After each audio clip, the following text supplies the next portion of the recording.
শান্তিরবাজার মহকুমা বাইঘোড়া প্রাথমিক স্বাস্থ্যকেন্দ্রে টানা 2 ঘন্টারও বেশি সময় ধরে বিদ্যুৎ না থাকায় চরম দুর্ভোগে পড়েছেন চিকিৎসাধীন রোগী এবং তাদের পরিজনেরা।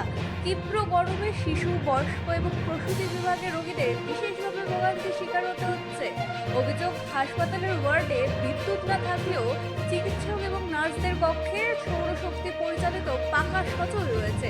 পাশাপাশি হাসপাতালটিতে পানীয় জলেরও সংকট দেখা দিয়েছে বলে দাবি করা হচ্ছে। হাসপাতালের ইনচার্জ ডক্টর রুবি হালদারকে বিষয়টি জানানো হলেও সমস্যার সমাধান হয়নি বলে অভিযোগ। দীর্ঘ সময় ধরে বিদ্যুৎ না থাকায় সংবাদ মাধ্যমের সামনে ক্ষোভ উগরে দেন রোগীর এক আত্মীয়।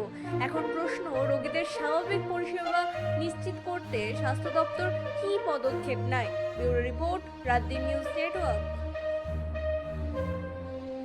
ঘন্টা 1.5 ঘন্টা 2 ঘন্টার কাছাকাছি কারণ নাই, কারণ যে গেছে আর কোনো আইসে না। তারা জিজ্ঞেসি কি সমস্যা, তারা বলতেছে লাইনের কিটা সমস্যা হয়েছে। তো জিগেলাম যে ইলেকট্রিশিয়ানের খবর দিছি, খবর দিছি আইতাছে 10 মিনিট ধরে পর্যন্ত কোনো খবর নাই।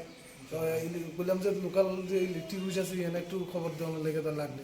খবর দিছে আইতাছে, একটু দেখতে জলও নাই, যে ধরুন মানুষের যে জল ব্যবহার করে সেই জলও কিন্তু নাই। আমার নিজের বাচ্চা আছে বা অন্য ছোটো মোটো বাচ্চা আছে, অনেক জ্বরের রুগী টুগী আছে, তারা তো এমনিই কষ্ট হইতেছে গরমে। এর ভিতরে কারেন্ট না থাকলে তো স্বাভাবিক পরিষেবা যদি হসপিটালে দেবো, ইমার্জেন্সি ক্ষেত্রে তো ইমার্জেন্সি একটা লাইন থাকা দরকার। এটা অন্তত দপ্তর তো এই জিনিসটা অন্তত চিন্তা করা দরকার, যে কারণ যে এত সময় 10 মিনিট আধা ঘন্টা এটা মানা যায়, প্রায় 2 ঘন্টা ধরে এই গরমের মধ্যে তারা এই জিনিসটা নিয়ে কি জায়গায় অবহেলা করতেছে আমি ঠিক বুঝতে পারতেছি। বাইঘোড়া প্রাথমিক স্বাস্থ্যকেন্দ্র। কতক্ষণ ধরে কারেন্ট নেই? প্রায় 2 ঘন্টা। তো মানে কেউ আয়া এখনো দেখেও গেছে না? এমনি এখানের লোক তারা চাইছে, তারা তো আর বুঝে না, তো তারা ইলেকট্রিশিয়ানের আগে খবরটা দিয়েছে, অন্য ইলেকট্রিশিয়ান আয়া পৌঁছেছে না। আমি একটু আগেও জিজ্ঞেসি, তারা বলছে ইলেকট্রিশিয়ানের খবর দেওয়া হয়েছে, এ কথা বলে।